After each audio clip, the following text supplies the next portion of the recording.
Gaza വംശഹത്യക്ക് 2 ആണ്ട് പിന്നിടുമ്പോൾ ആക്രമണ വിരാമത്തിന്റെ പ്രതീക്ഷകൾ ഉയരുകയാണ്. ഗസയിൽ വെടിയൊച്ച നിലയ്ക്കുമെന്നും കുഞ്ഞുങ്ങൾ വയറു നിറച്ചുണ്ണുമെന്നും മുറിവുകളിൽ മരുന്ന് പുരട്ടാനുള്ള ആശുപത്രികൾ തുറക്കുമെന്നും വിദ്യാലയങ്ങളിൽ അക്ഷരമുണരുമെന്നും കേൾക്കുന്നത് എത്രമാത്രം ആശ്വാസകരമാണ്.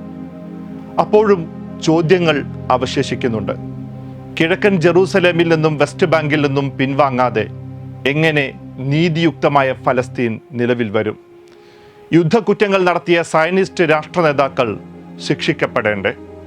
ഈ ചോദ്യങ്ങൾക്ക് ഉത്തരമുണ്ടാകില്ലെന്നറിയാം. എങ്കിലും ഗസക്കാർ പ്രതീക്ഷയിലാണ്.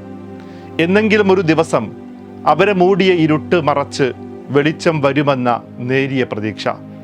അതിൻ്റെ കരുത്തിലാണ് ആ ജനത നാളുകൾ തള്ളി നീക്കുന്നത്.